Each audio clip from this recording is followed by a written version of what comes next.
तो hello everyone, आज हम लेके आए डीसी मोटर को रिपेयर करने का तरीका। ये सब हम लेके आए 30 रुपये में कबाड़ी वाले से, जिसमें ये 2 मोटरें हैं स्पेयर में और एक ये फ़ैन मिला है 12 वोल्ट का। और ये 30 रुपये का है, जो कि हम कबाड़ी वाले को 30 रुपये स्कैनर के ज़रिए पे करके और हम इनको लेके आएंगे।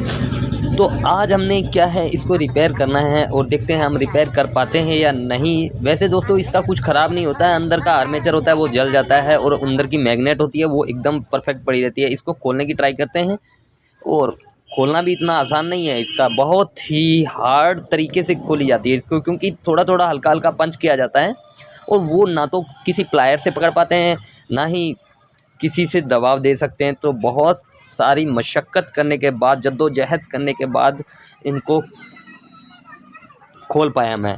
और लगभग मेरे को इसको खोलने में 20 से 25 मिनट लग गया था और मैंने जैसे तैसे करके इसको खोला, हल्का हल्का, थोड़ा कुछ टूटे फूटे ना, और थोड़ा सही तरीके से हम इसको खोलेंगे तो खुल जाएगा। और फाइनली इसको खोल भी दिया हमने। ये जो है कार्बन ब्रश है, ये डैमेज ना हो, बस ये ध्यान रखिए। अब इसको फाइनली हम बाहर निकालेंगे और इस मैग्नेट के अंदर पहले से ही कबाड़ी वाले का स्पेयर जो क्लिप वगैरह चिपके हुए थे और एक इसमें एक कील भी अंदर लगी हुई थी। और मैंने सोचा ये जो कील है वो कबाड़ी वाले के यहाँ से इसके अंदर चिपक गई होगी, लेकिन ये बहुत ज़रूरी था उस कील का वहाँ पे होना। लेकिन मैंने सोचा ये कोई स्पेयर में है तो मैंने उसको निकाल दिया और बाद में ये कील ही परेशानी खड़ी कर दी, क्योंकि वो आपको आगे वीडियो में पता चल जाएगा कि मैंने वो कील भी बहुत जद्दोजहद से ही निकाली थी। लेकिन मुझे ये पता नहीं था कि ये कील यहाँ पे रहती है और वो क्यों लगाई गई थी, ये बाद में पता चलेगा आपको वीडियो में। तो हमने अब जो आर्मेचर है इसको काटना स्टार्ट किया है। इसमें जो टर्ने हैं, वायर है, देख सकते हैं आप, ब्लैक हो रखी है। और इसको एक एक करके हम इसके राउंड है जो निकाल रहे हैं और गिन भी रहे हैं, क्योंकि ये गिनना ज़रूरी होता है। हम आइडिया से नहीं डाल सकते इसके अंदर, लगभग एक आध ऊपर नीचे हो तो बात अलग है। लेकिन फाइनली ये जो वायर है ये 40 नंबर या 38 नंबर के गेज है, लेकिन हमारे पास ये वायर अवेलेबल नहीं है क्योंकि ये बहुत बारीक नंबर है। और फाइनली हम इसको यानी कि एक एक करके टर्न गिनते एक वायर हमने निकाली, तो इसमें आया 55 टर्न लगे हुए हैं, 55 टर्न। और आप दोस्तों इसको देख भी सकते हैं कि किस तरीके से डाले हुए हैं, कितनी स्टैंपिंग है और किस स्टैंपिंग की कॉइल का कहाँ पे कनेक्शन है, ये भी ज़रूरी है।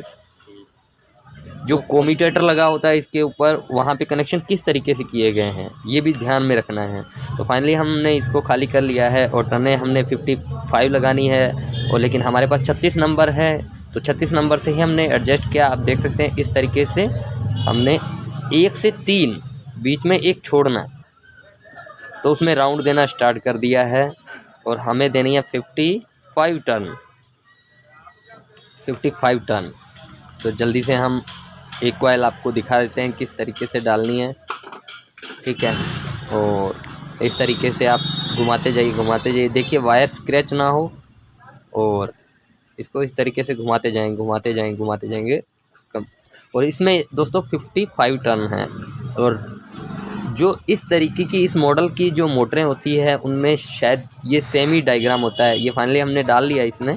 तो आप भी अगर कोई भी डीसी मोटर खोलें तो उसकी टर्न गिन लें और स्टैंपिंग भी देख लें भी कितने तक है और कनेक्शन किस तरीके से किए गए हैं। तो फाइनली हमने सारी टर्न डाल दी है और इसके जो कनेक्शन जिस तरीके से पहले किए हुए थे उसी तरीके से हमने जो शोल्डरिंग कर ली है इसमें आयरन से। अब फाइनली इसको अंदर फिट करने का आ गया है टाइम, तो इसको फिट किया हमने। ये देखिए फिट किया और सेट नहीं बैठा क्योंकि मैग्नेट इधर उधर भाग रही थी मैग्नेट, क्योंकि जो हमने वो क्लिप निकाली थी ना वो वहाँ पे लॉक का काम कर रही थी। इन दोनों मैग्नेट के बीच में जो क्लिप लगाई गई थी वो लॉक का काम कर रही थी। तो हमने निकाल के फेंक दिया। फिर फाइनली उसको ढूंढना पड़ा हमें, बहुत मुश्किल से वो मिली हमें। और जितनी आसान तरीके से वो निकली नहीं थी, वैसे ही बहुत ज़्यादा जद्दोजहद करनी पड़ी उसमें वापस वो क्लिप लगाने के लिए, ताकि मैग्नेट इधर उधर ना भागे।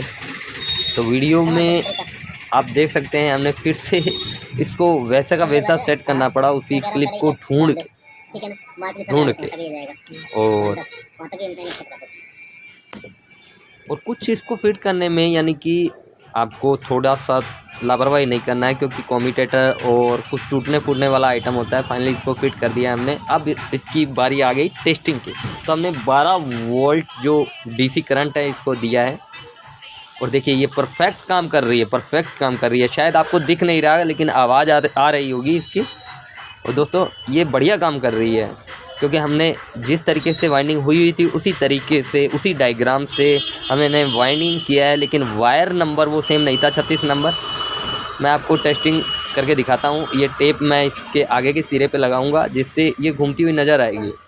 और राउंड भी इसके बहुत ज़्यादा होते हैं। डीसी ये दोस्तों किसी भी पर्पज़ में हम काम ले सकते हैं। डीसी फैन और किसी भी तरीके से हम, काफ़ी जगह लगती है ये मोटरें। ये देखिए बहुत परफेक्ट काम कर रही है। तो हमने इसको रिवाइंडिंग करके फिर से ही स्टार्ट कर दिया है और जो पंच लगाए हुए थे उसको पीछे से उसी तरीके से लॉक कर दिया है। ये देख सकते हैं आप, बहुत बढ़िया काम कर रही है, बहुत ही शानदार चल रही है।